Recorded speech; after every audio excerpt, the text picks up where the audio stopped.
Good evening, everyone. Good evening, everyone. It's wonderful to see everyone here. Allow me, please, to first introduce myself. My name is Adele Lindenmeyer, and I have the honor to be the Dean of the College of Liberal Arts and Sciences at Villanova University. I'm also a professor of history with a specialization in Russian history. So we all know we have Russia back on our minds. I just want to say a few words about my college. The College of Liberal Arts and Sciences is the oldest and the largest of our 5 undergraduate colleges at Villanova University, 4 of which are headed by women, by the way. So I think that is notable. One of them is in the audience, in fact. We really, I was just saying to Mr. Craig Snyder, President of the World Affairs Council, we really value the partnership between the World Affairs Council and Villanova University, and specifically the Eleanor and Robert F. Moran Center for Global Leadership, fondly known as just the Moran Center. The center and Villanova on the one hand and the World Affairs Council on the other have enjoyed now quite a few years of a close and collaborative relationship that has allowed the likes of me to hear people like John Kerry last year, Vicente Fox a couple of years ago, really memorable experiences. And this has brought tremendous benefit to Villanova's faculty and staff and also students. Tonight is the latest example of this partnership, this synergy. And at Villanova, we take pride in producing the kind of ethical global citizen that the membership of the World Affairs Council represents. We are committed to educating students who really understand that the United States is situated in a complex but rich network of global relationships. And so having this partnership with the World Affairs Council absolutely centrally serves our educational mission. So now, as introducer, I get to say a number of thank yous, and I will start with acknowledging generous support from Villanova University, entities who have sponsored this event, and they include, of course, the Moran Center, thank you, and the LePage Center for History in the Public Interest.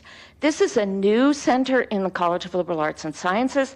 I rather aggressively placed some brochures explaining the LePage Center out at the registration table. Please pick one up. I think you'll find the LePage Center's events extremely timely and also very consonant with the World Affairs Council mission. Also, we are grateful to the Villanova University Executive MBA program and the offices of the Dean of the College of Liberal Arts and Sciences, me, and the Villanova School of Business. So welcome once again, and now it's my privilege to introduce to you Mr. Craig Snyder, President of the World Affairs Council.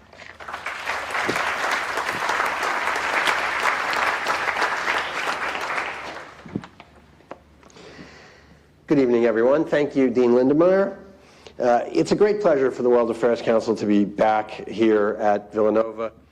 We very much prize this partnership, and these events on the campus at Villanova have become highlights of our annual program season.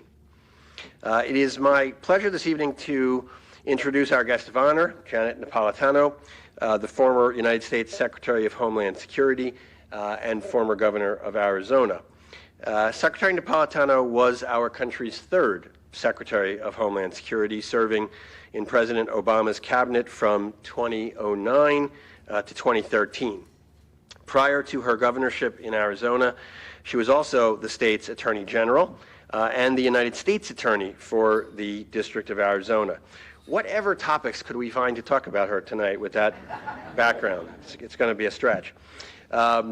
Secretary Napolitano and I will sit in conversation to discuss her book, How Safe Are We? and to discuss a wide range of contemporary issues. So with that, please join me in welcoming up to the stage Janet Napolitano.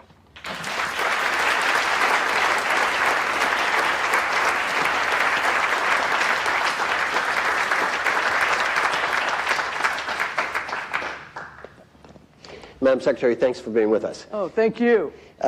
You most generously declined the opportunity to make sort of opening formal remarks. But I want to give you the first couple minutes here to tell the audience about your book. What is the answer, your answer to the question, how safe are we? So the answer is that in some areas we are safer than we were on 9/11. For example, the kind of attack that we experienced on 9/11, it would be virtually impossible to carry out today. But there are new and emerging risks that I think the country needs to be focused on, and I'll give you three. One is the risk associated with mass gun violence. A second are the risks associated with cybersecurity, cyber attacks. We've experienced a direct cyber attack on our democracy, by way of example. And the third are the risks associated with global warming and climate change, which, when you think about it, have resulted in the kind of extreme weather events that have caused more loss of life and loss of property to Americans than any terrorism-related event since 9/11. And so those are the real risks. On the other hand, there are things that are being focused on as Homeland Security risks that I think are not real risks to the safety and security of Americans. And I would put in that bucket the conditions at the southwest border. The southwest border, I know that very well. I grew up in New Mexico. I was the governor of Arizona, U.S. Attorney for Arizona. I have walked that border. I've ridden it on horseback. I've flown it in fixed wing and helicopters. It's an area to be managed, but it is not a crisis. It's certainly not a problem. If it is a problem, that will be solved by a wall. And it is a diversion of our country from focusing on the real risks that we need to confront. Thank you. Let's take each of the three sort of current risks that you described and go a little deeper. Mass gun violence. That has a long history in the United States, and certainly the prevalence of private ownership of weapons goes back to the founding of the country and is entrenched in American life in a way that perhaps is not the case in almost any other country. Why do you see it as essentially an emerging risk as opposed to just something that we've always lived with and we always will? Well, because of the increasing incidence of what we think of as the lone wolf terrorist or attacker, an individual who has been radicalized often by what they've been reading on social media, who then goes out and buys a combat-ready weapon and takes it out on nightclub attendees or churchgoers or others. And really, I think the focus needs to be not only on reasonable gun safety laws, but on how do we develop better predictors of who is actually being radicalized. Are there any early indicia that would permit us to be able to have an intervention before an attack actually occurs? And the problem with the lone wolf is there's no conspiracy. So there are no communications to intercept. There's no possibility for putting an informant into a group or any of the other kind of standard law enforcement tactics. And so we're really in the realm of behavioral health. This is a field where we need to bring our public health intellectuals to come to bear and really think of it in terms of a security risk that has almost a public health approach that needs to be undertaken. The notion of looking for predictors and trying to intervene in advance, on one level sounds great, but could raise civil liberties concerns. We've certainly never wanted to punish intent alone in our history and in our common law. And there's science fiction about this. The movie Minority Report and the idea of a law enforcement agency devoted to future crime. Also the idea of how much monitoring the government does of social media and other communications, which can be merely communication, merely the expression of opinion. Do you think that as the threat that you describe of domestic terrorism, essentially, that as that increases, which seems unarguable that it is increasing, do you think that it brings with it a danger of a kind of Orwellian response, a kind of government overreach on civil liberties? So that's an area that at DHS we were constantly struggling with. These are not easy questions. They're not easy problems. If they were, they'd be solved by now. I think this is actually an area where we need to activate communities and increase community awareness. What do I mean by that? I mean if the community notices an individual who's becoming isolated, who's speaking out in really bizarre ways, I'll just use that word, sending up red flags of behavior. The community itself can work with law enforcement and others to kind of approach that individual and explore whether and how they are interacting and what's going on with them. Let's turn to the cybercrime or cyber intervention issue, cybersecurity threat issue that you mentioned. A couple of years ago, we had the journalist Ted Koppel, who had just published a book about the possibility of a catastrophic attack on the power grid in the United States. He, from this same podium, pulled absolutely no punches. He said, in his view, it is not a matter of if, but when our power grid is brought down in whole or part by cyber attack.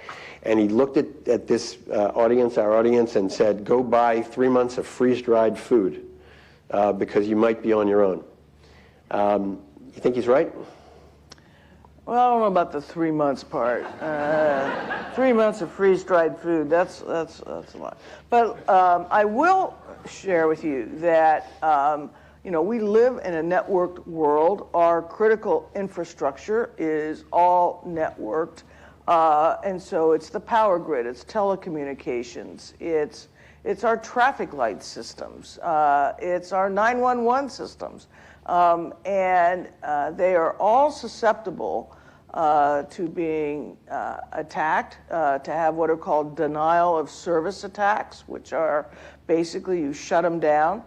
And there's an episode I describe in my book where a few years ago we did a briefing for the Congress in a special secure facility they have in the Capitol. And it was the head of the NSA, the head of the FBI, the head of the CIA, it was myself, the Attorney General, and a few others. And the head of the NSA put on a demonstration for the members about how you would actually shut down a power grid for a major city in the Northeast.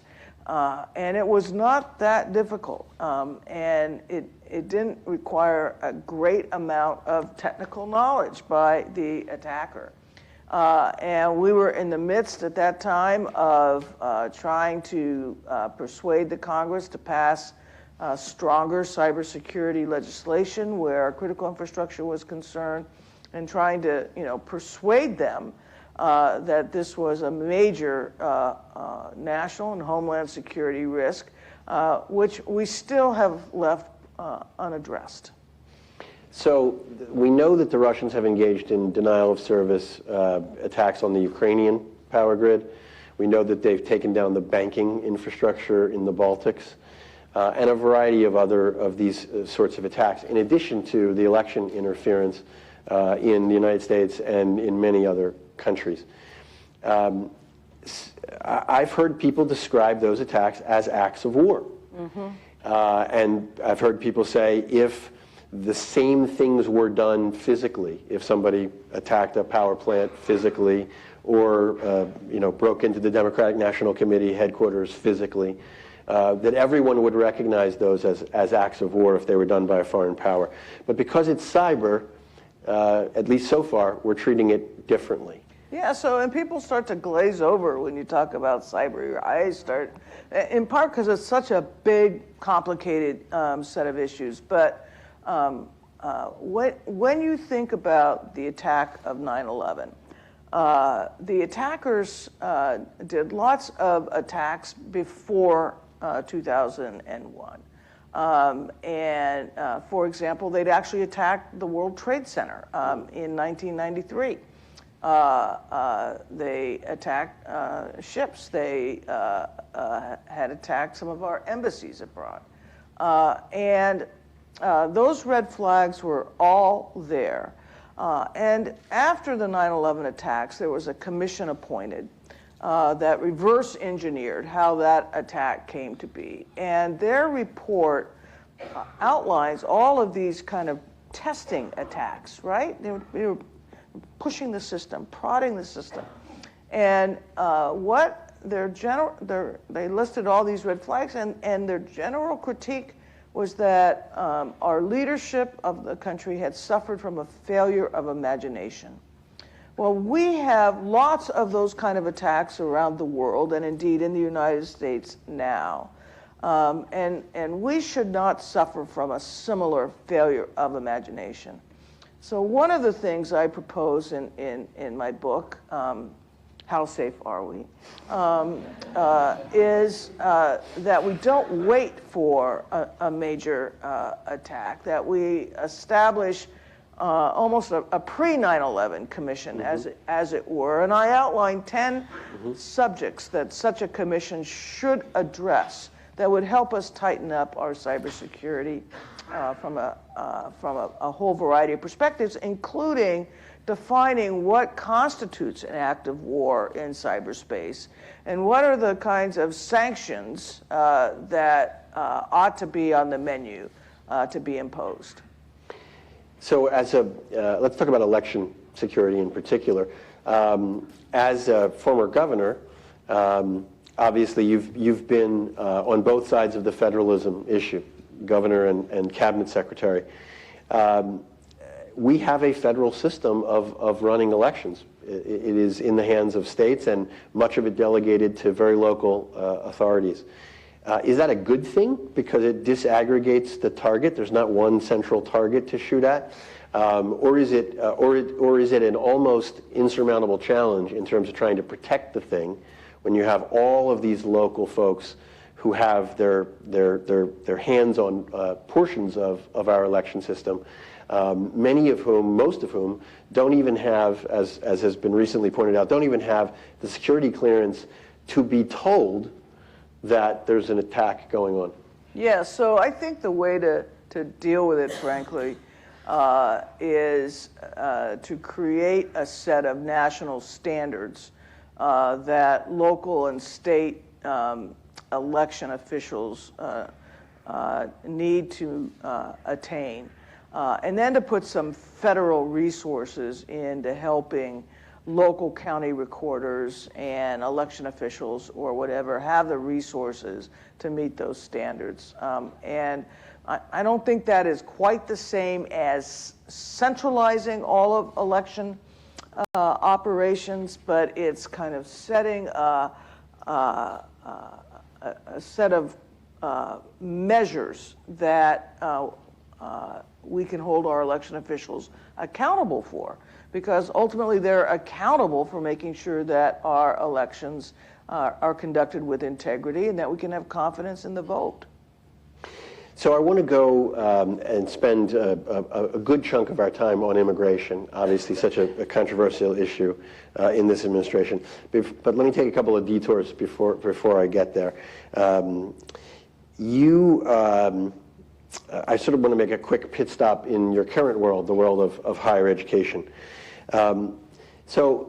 We've recently had Senator Warren propose in her campaign for the presidency, propose that there be debt relief, enormous debt relief, hundreds of billions of dollars for folks who have borrowed from the federal student loan programs. And this has understandably provoked a lot of controversy. I want to get sort of your opinion on it, given your current very important perch in higher education. So the argument is made that the senator is proposing to have the taxpayers absorb the cost that was voluntarily undertaken by people signing for loans that they knew they were going to have to repay. And that those people who took the loans, namely America's college graduates, are already a privileged minority in our society. Most people still don't get college degrees. Those people who do make more money than those people who don't. So this is argued as an emblem of sort of progressive politics. But some are arguing that this sort of idea is actually regressive, that it actually moves resources from Americans without college educations who have less to those who have more. What do you think? So I think, first of all, college affordability and accessibility are key challenges. We want more of our young people to go to college, and we want them to graduate without a crushing debt hanging over their heads. When you look at where the student loan monies actually are, a lot of it is held by students who attended for-profit institutions that never got a degree, or they, after they went to college, went into some kind of public service. They became, say, teachers, and we don't pay teachers enough. So I actually would disaggregate that student loan debt and figure out a better way for students who were, in effect, I think, actually defrauded by some of the institutions, and give them relief. And I also think that we ought to increase the student loan forgiveness for those who go into public service work. So again, another question on the way to immigration. Whoever the Democratic nominee is going to be in 2020, what does that person need to do to beat Donald Trump in Arizona? Yeah. Look, Arizonans are pragmatists, and they want somebody who's got to talk straight and provide answers and talk with them about what they're going to do to improve the quality of their lives. I think actually, I'll put my political hat on, I think Arizona could very well be in play in 2020. Donald Trump beat Hillary Clinton there, but only by a little bit over 3 points. 2018, the Democrats in Arizona elected a United States senator. They flipped a congressional district. The number 2 person in state government, who's the Secretary of State, Arizona doesn't have a lieutenant governor, is now a Democrat. The superintendent of schools is now a Democrat. And then at the local level, the recently elected mayor of Phoenix, although it's technically a nonpartisan race, but she's a Democrat. So there's a lot of movement in Arizona, and I don't think Trump should take it for granted by any stretch. So let's turn to immigration. The United States has, we sort of all agree, all understand, a number of undocumented people living here who, in total, are probably a larger number of residents than the residents of a majority of our 50 states. It's a big number. It built up over decades, not years. Doesn't that fact prove the sort of fundamental premise of the Trump immigration idea, which is that we've lost control of our borders? No. Look, there are 10 to 11 million people in the United States who are undocumented. The vast majority of them now live and work in our communities. They're students, they're young people, go to our schools. They attend universities. They pay taxes. They are, but for the fact that they are undocumented, they are contributing members of our society. We're not going to deport 11 million people. That would be like deporting the entire city and county of Los Angeles. Just the administrative machinery to do that. Plus, it's not the right thing to do. What we need is an immigration policy that provides for border security at the southwest border, and I'll talk a minute about what that looks like, that has real visa reform, recognizing the real labor needs in our country for immigrants and immigrant labor, both in the higher skills area, but in fields like agricultural, home health care, and the like. That provides some mechanism by which those in the country now who are undocumented can get right with the law and earn their way to citizenship. Pay a fine for being here in undocumented status, show that they haven't violated any of our other criminal laws, that they have a good record, show that they've been paying their taxes, et cetera. And then after a certain period of time, it could be 8 years, it could be 10 years or what have you, they would be able actually to apply for citizenship. I mean, that to me is a program that makes sense.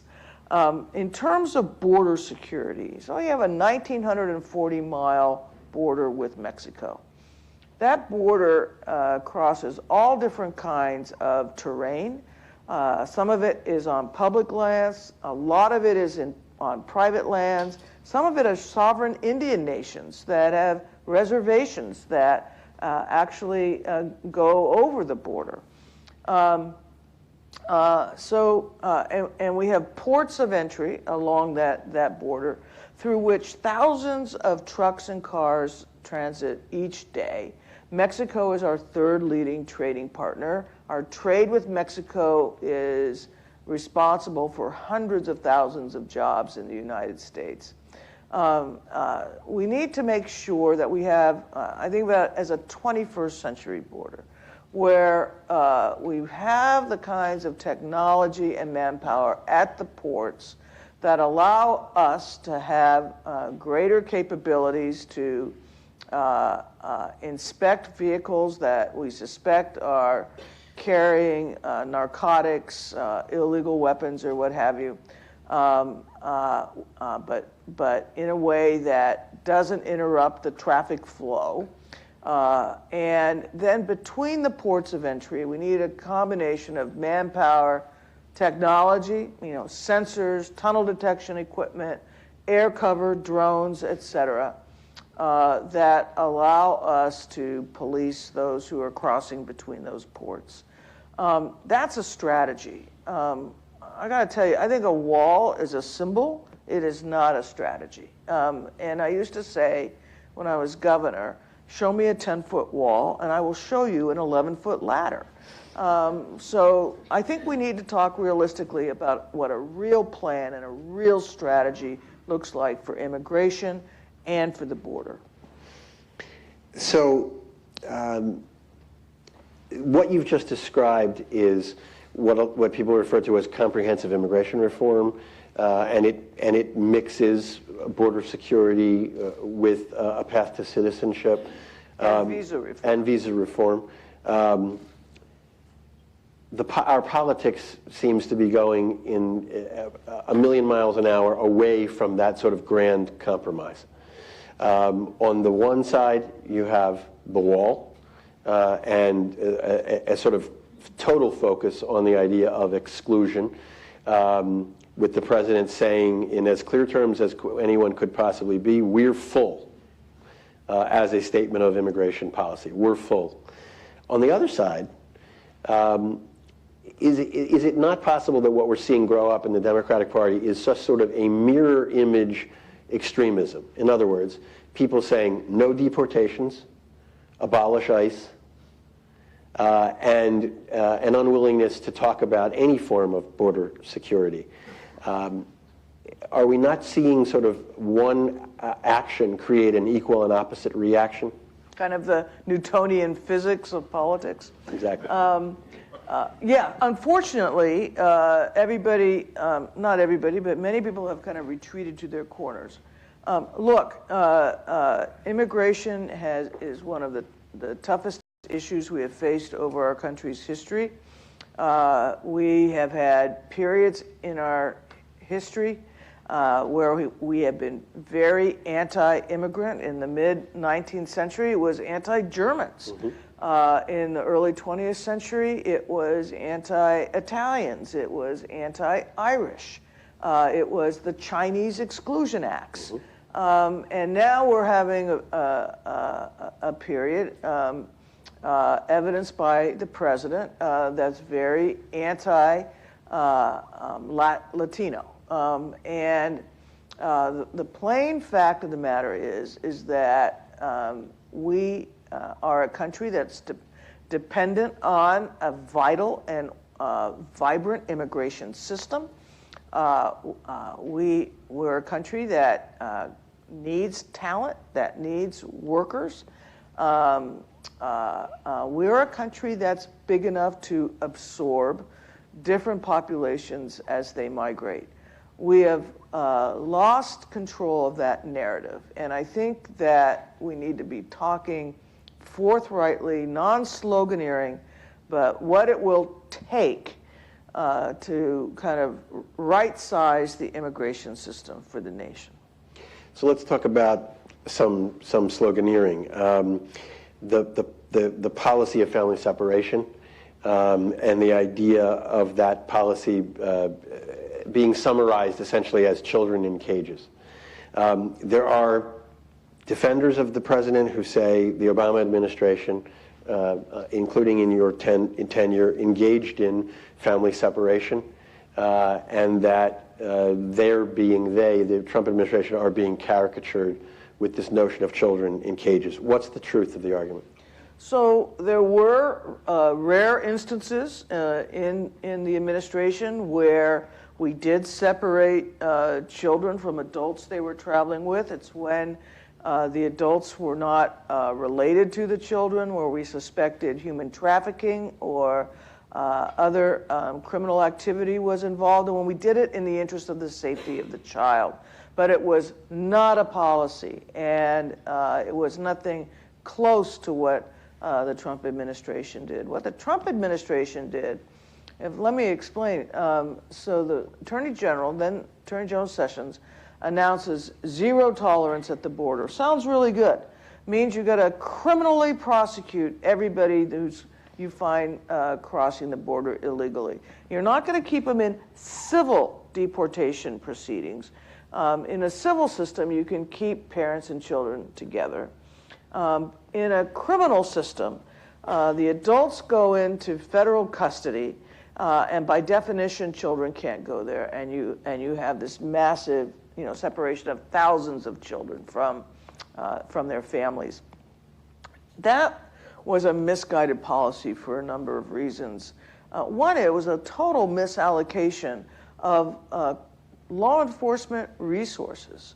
What that meant is that instead of prosecuting cases about the drug cartels or major gun smuggling cases or things of that nature, you had assistant U.S. attorneys on the border doing what are under law at maximum federal misdemeanors.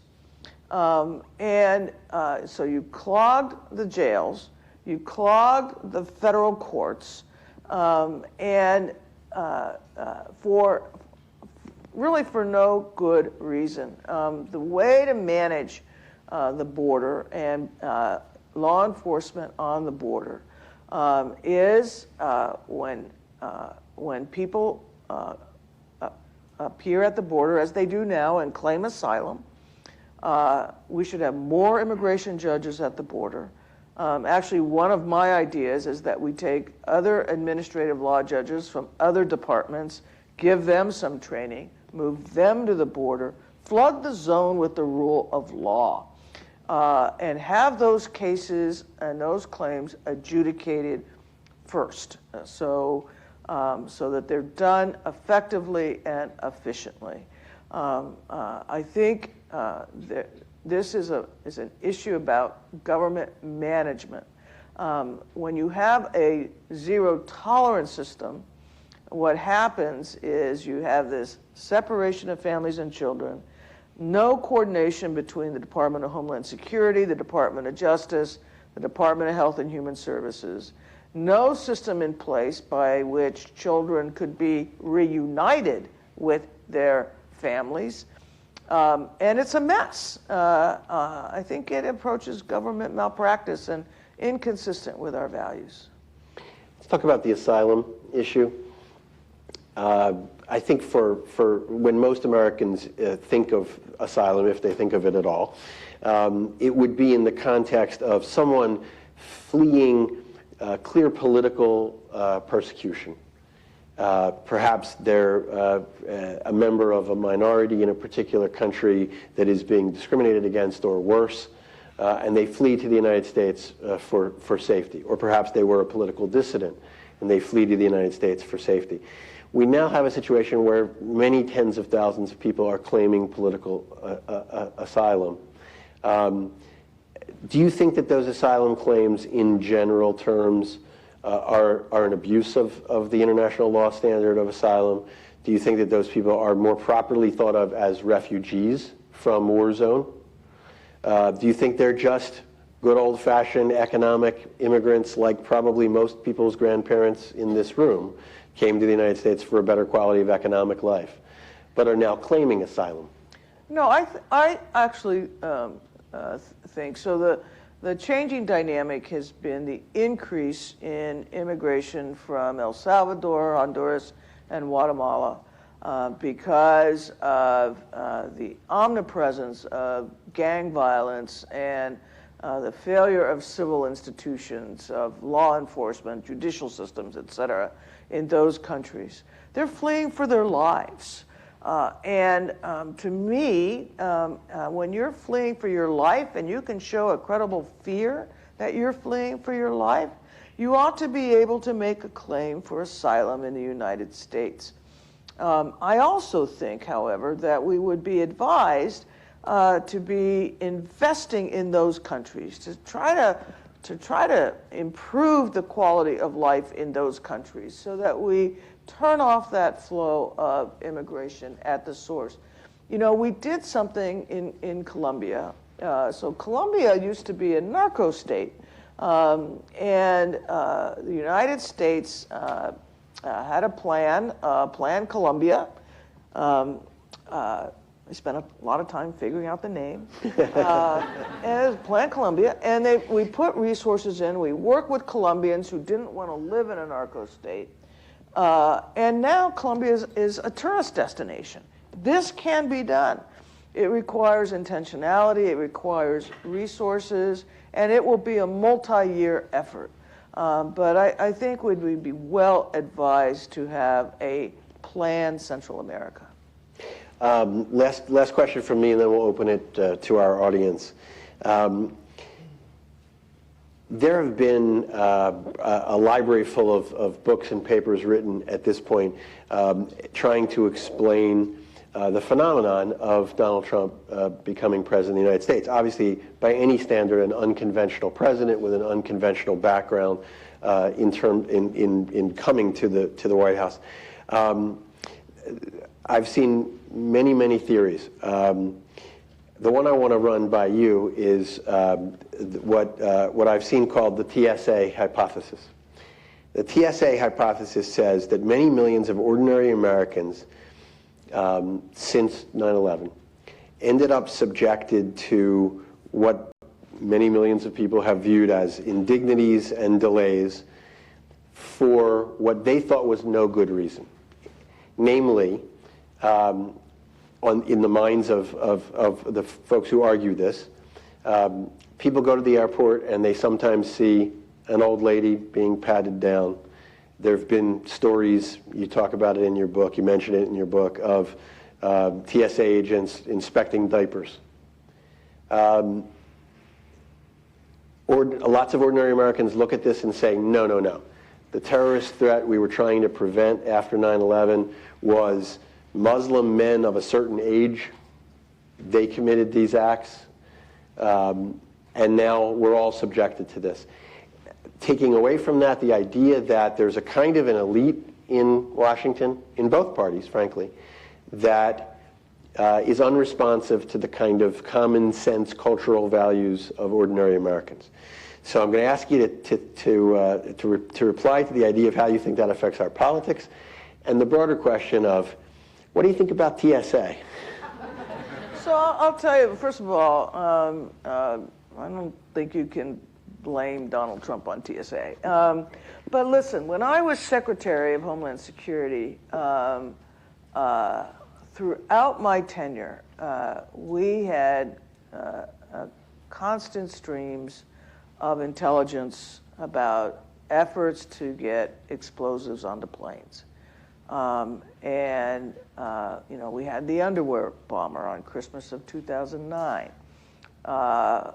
We had a conspiracy to put explosives into toner cartridges for computer printers to get those into luggage holds. The threat stream was not just about planes within the United States, but planes in Europe and other places around the world. So it was a high risk environment, and so some of the things we did were based on that intelligence, and because it's intelligence and where we get it, et cetera, we can't really explain that, but I'll just tell you it existed. But we also understand and understood that there were many passengers that if we knew something about them and could in a way de-risk them before they got to the airport, we could put them in a different line. They could leave their shoes on. They could bring their laptops, etc., with them, and so we created TSA PreCheck. Anybody here in PreCheck? Okay, we did PreCheck,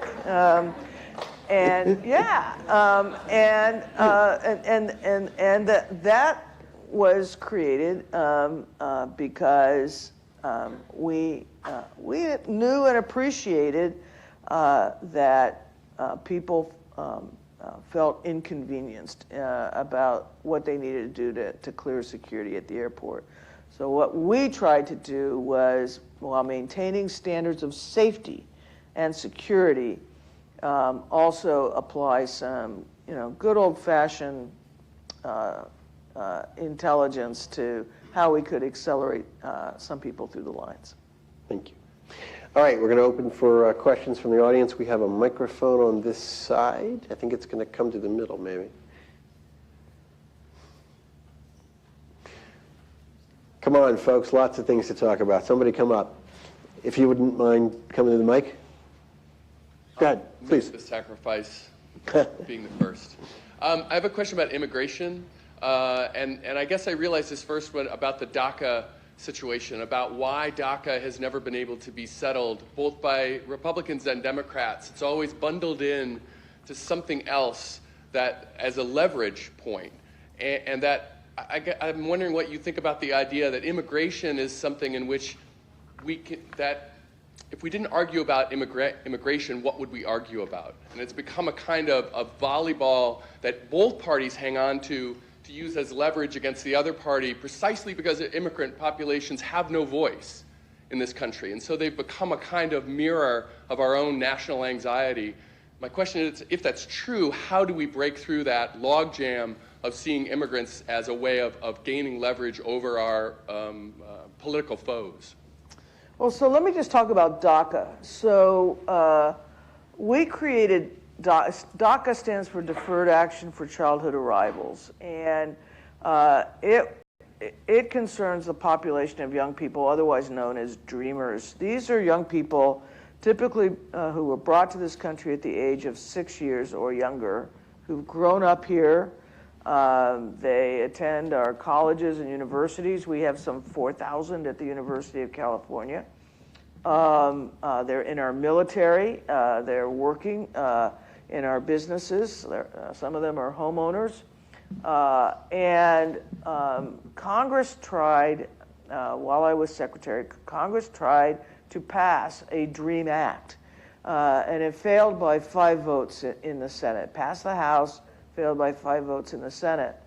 So we went back to the law books and conceived of DACA as an exercise of prosecutorial discretion, i.e. whenever you run a law enforcement agency, you don't have the resources to prosecute every case, nor does every case merit that. So the Department of Justice, for example, doesn't do bad check cases, it does bank fraud cases. And so we use that same theory to say, using our discretion, we're going to create a program where young people can apply. Their cases can be evaluated individually to make sure they have a clean criminal record, that they've been in this country, et cetera. And then and they pay a fee. And then we would not go after them for deportation, and they would get work authorization. We started that program in 2012. President announced it from the Rose Garden. We didn't know on the first day. We stood it up in 60 days, which is, in government terms, like light speed. And we didn't know whether we'd have 50 or 500 or 5,000. Well, now there are 800,000 some odd DACA recipients in the country. So when the current administration announced that they were going to rescind DACA, by then I was serving as president of the University of California. So we took the only next logical route, which was we sued the administration to get an injunction against that rescission. I think I'm the only cabinet secretary that's ever sued her successor. Just thinking. Anyway, we got the injunction. The injunction has been upheld by the Federal Court of Appeals. Supreme Court, to date, has not taken the case.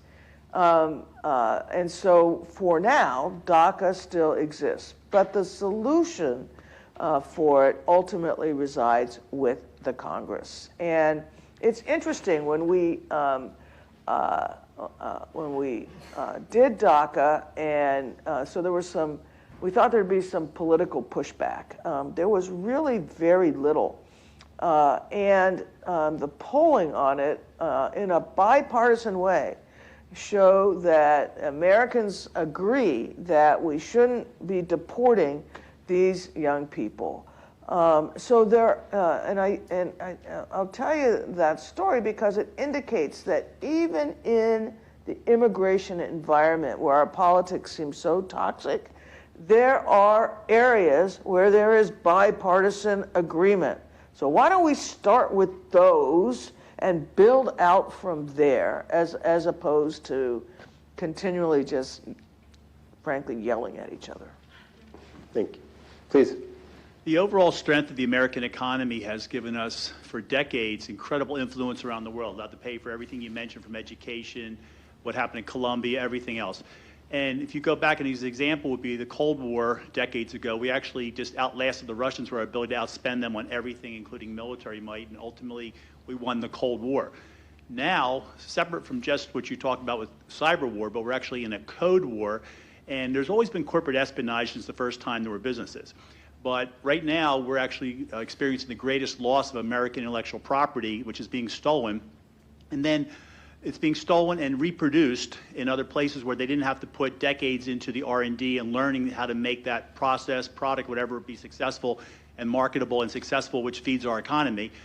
It can be stolen. A perfect example of this, China, who's admittedly said we don't give a damn about international rules or regulations.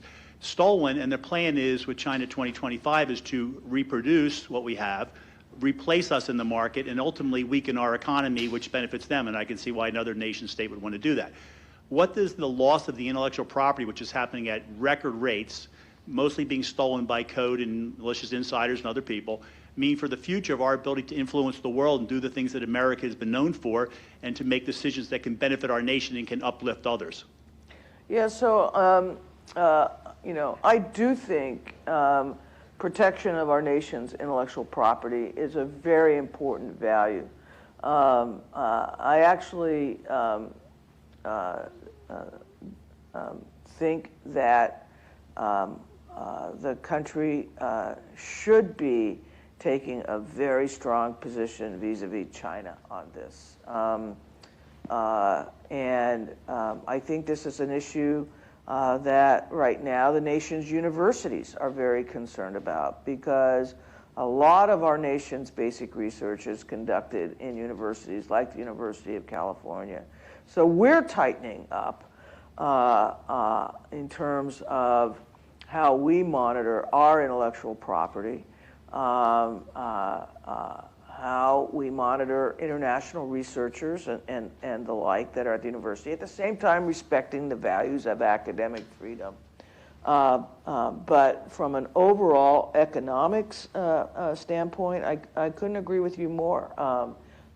We are a nation of innovators. We're a nation where there's fabulous research that goes on all the time. We invest a lot in that research. We ought to be protecting it. Please. When you were booked for this event, I'm sure the vacancies at Homeland Security and some of your sub-departments did not exist that have recently occurred in the Trump administration. I'm wondering if you would comment on that. Oh, yeah. I mean,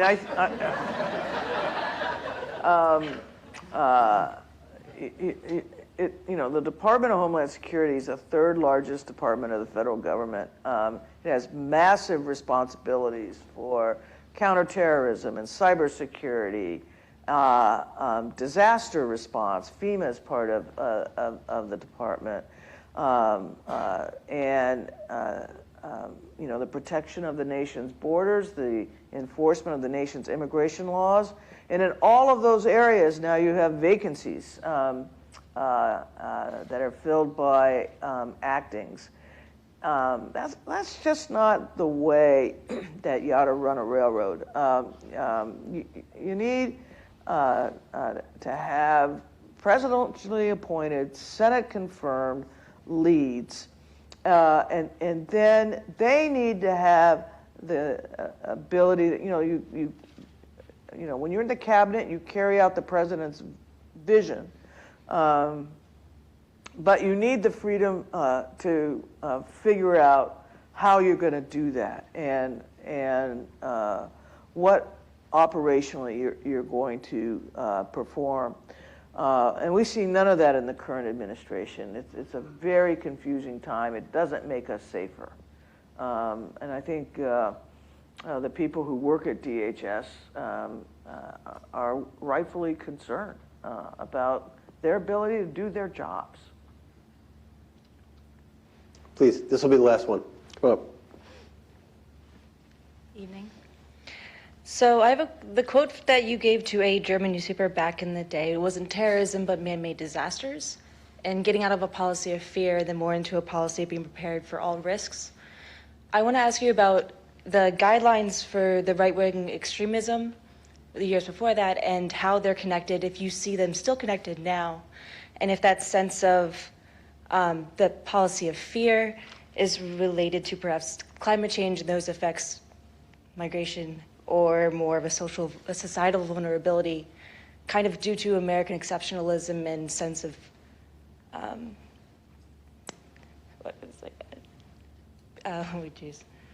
invincibility. That's the right, exceptionism. But well, let me answer the first part of your comment. The rise of right-wing extremism. We have absolutely seen that in the United States. You know, one of the episodes I describe in my book is a report that we put out early in '09. It was a report that was actually started in the Bush administration and then was published in the beginning of the Obama administration about the rise of right-wing extremism in the United States. We got some pushback on that report because there was some comments in it that returning military veterans were particularly susceptible to recruitment.